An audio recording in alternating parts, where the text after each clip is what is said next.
बिस्मिल्लाहिर्रहमानिर्रहीम। अस्सलाम वालेकुम। मैं हूं अज़कार हुसैन दानिश।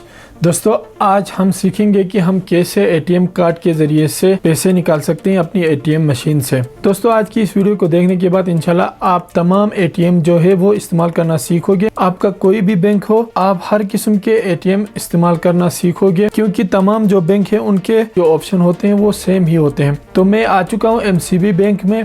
सबसे पहले दोस्तों, आपने इस चीज़ का ध्यान रखना है कि अपने एटीएम कार्ड के ऊपर ये जो तीर का निशान है या जो सिम का निशान है, इसको ऊपर करके अपने एटीएम कार्ड में डालना है। इसको अगर आप उल्टा करके डालोगे, इसको नीचे की तरफ करके डालोगे, तो फिर आपका एटीएम कार्ड जो है वो एटीएम मशीन के अंदर फंस सकता है। इसलिए इस चीज़ का आपने ध्यान रखना है। इसी तरीके से आपने इंटर करना है।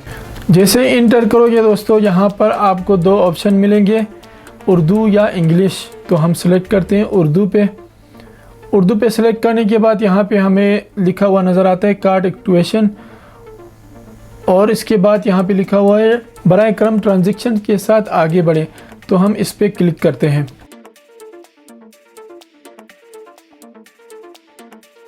आप क्लिक कर सकते हो। इसके बाद यहाँ पर हमें कह रहा है कि अपनी पिन इंटर करो। तो फिर 4 डिजिट की पिन होती है, उसे हम यहाँ से इंटर कर सकते हैं। करने के बाद दोस्तों, यहाँ पर फिर बहुत सारे ऑप्शन हमें देखने को मिलते हैं। जैसे कि आप देख रहे हो, फौरी कैश, बैलेंस की मालूमात, पिन की तब्दीली, दीगर खिदमत और बिल की अदायगी, कैश की वसूली वगैरह वगैरह। तो हम इन ऊपर वाले जो दो ऑप्शन है, कैश की वसूली और फौरी कैश, इन दोनों में से किसी पर भी क्लिक करके पैसे निकाल सकते हैं।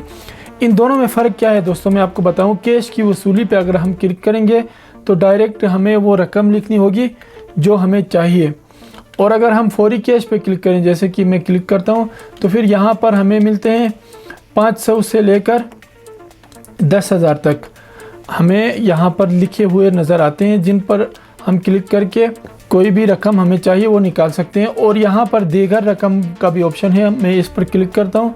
क्लिक करने के बाद जो भी रकम आपको चाहिए, जैसे कि मैं यहाँ पर लिखता हूँ 2,000, जो भी रकम आपको जितनी रकम चाहिए वो यहाँ पर आप क्लिक करके यहाँ पर आप लिख के और यहाँ पर तस्दीक करें। जी हाँ, आपको रसीद चाहिए कि नहीं चाहिए। अगर रसीद इस वक्त आपको चाहिए तो 3 रुपये आपके टैक्स कटेंगे आपके एटीएम से। तो अगर आपको रसीद नहीं चाहिए तो नहीं पे आप क्लिक कर सकते हो। करने के बाद यहाँ से फिर सबसे पहले हमारे एटीएम कार्ड हमें मिलेगा। उसके बाद यहाँ पर हमारी जो रकम है वो हमें मिलेगी। उम्मीद करता हूँ दोस्तों ये वीडियो आपको पसंद आई होगी। अगर पसंद आई है तो इसको लाइक ज़रूर करना और हमारे चैनल को भी सब्सक्राइब ज़रूर करना। इंशाल्लाह फिर मिलेंगे। अल्लाह निगहबान।